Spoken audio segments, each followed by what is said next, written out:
हाँ देखिए, आज की क्लास में आप लोग कोशिका, इसके पहले वाले क्लास में आपने पढ़ा कोशिका किसे कहते हैं, उसकी संरचना कैसे होती है। आज की क्लास में आप लोग कोशिका कितने प्रकार की होती है इसके बारे में आप लोग जानेंगे। तो आप लोग बताइए, कोशिका कितने प्रकार की होती है। अभी तक आप लोग जानते थे कोशिका 2 प्रकार की होती है, लेकिन वास्तव में कोशिका 3 प्रकार की होती है। अगर हम बात करें, एक होती है प्रोकैरियोटिक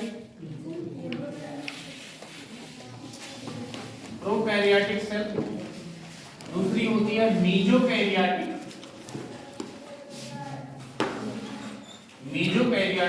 सेल, और थर्ड वन है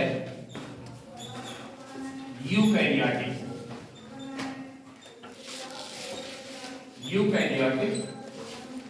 सेल। मीजोकैरियोटिक सेल के बारे में आप लोग नहीं जानते रहे।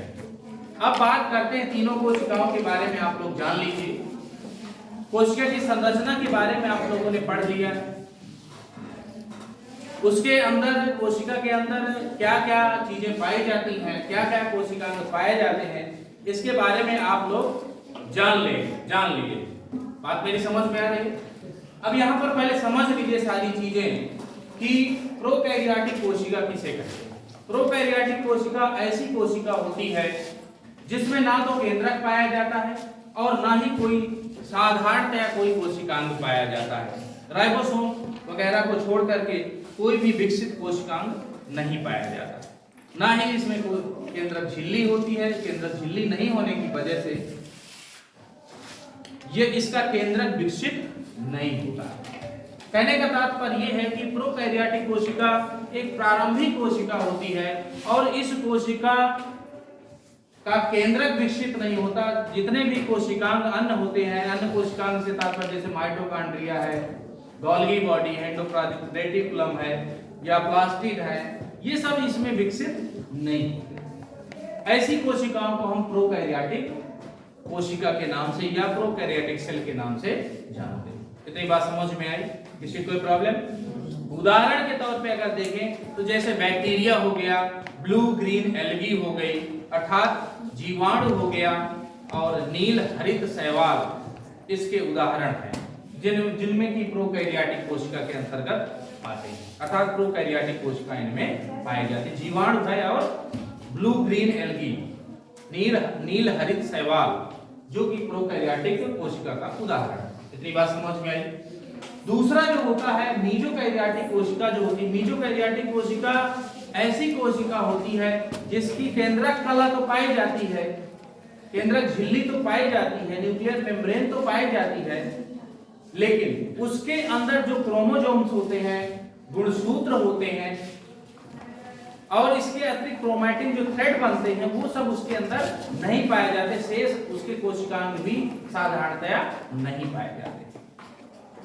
तो ये मीजोकैरियोटिक कोशिका है। जैसे इसका एग्जांपल है स्पाइरुलाइना, एक प्रकार का शैवाल होता है, डायमेसी फैमिली का एक मेंबर होता है। तो उस स्पाइरुलाइना में मीजोकैरियोटिक प्रकार की कोशिका पाई जाती है। अर्थात एक बार फिर से समझ लीजिए, मीजोकैरियोटिक कोशिका में केंद्रक झिल्ली तो पाई जाती है, परंतु उसके अंदर जो क्रोमैटिन थ्रेड के द्वारा गुणसूत्र बनते हैं वो सब नहीं पाए जाते, इतनी बात समझ में आई? इसके अतिरिक्त उसमें कोशिकांग भी पूर्णतया नहीं पाए, वेल डेवलप्ड कोशिकांग नहीं पाए जाते, पूर्ण विकसित कोशिकांग नहीं पाए जाते हैं। इतनी बात समझ में आई? एग्जाम्पल के तौर पे स्पाइरुलाइना क्या होता है? स्पाइरुलाइना एक प्रकार का एल्गी होता है, एक प्रकार का शैवाल होता है जिसमें मीजोकैरियोटिक कोशिका पाई जाती है।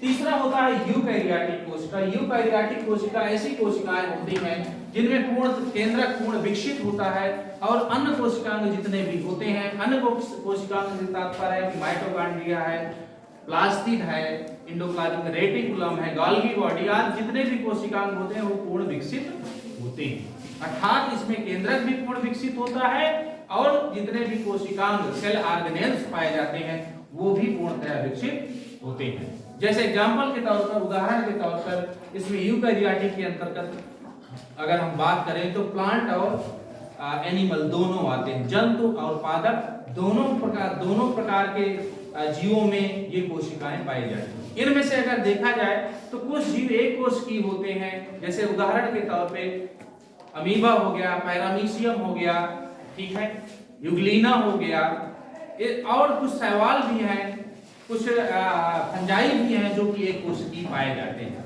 क्लोरेला वगैरह होते हैं जो कि एल्गी होते हैं, वो एक कोशिकी होते हैं। और एक कुछ बहुकोशिकी जीव होते हैं जो पौधों, जो कि पादप और जंतु दोनों में पाए जाते हैं, ठीक है ना। तो जीवों की संरचना के बारे में अगर करें बात, तो अगर बहुकोशिकीय जीव है तो जाहिर सी बात है कि उसमें यूकैरियोटिक कोशिका पाई जाएगी। अगर एक कोशिकीय जीव है तो एक कोशिकीय जीव में ये तीनों प्रकार की कोशिकाएं हो सकती हैं, ठीक है। लेकिन ज्यादातर देखने को मिलता है कि यूकैरियोटिक कोशिका पौधे और जंतु दोनों में पाई जाती है, और एक कोशिकीय जीव भी हो सकते हैं यूकैरियोटिक, और बहुकोशिकीय जीव भी हो सकते हैं। बात समझ में आ गई? इतनी बात समझ में आई? किसी कोई प्रॉब्लम?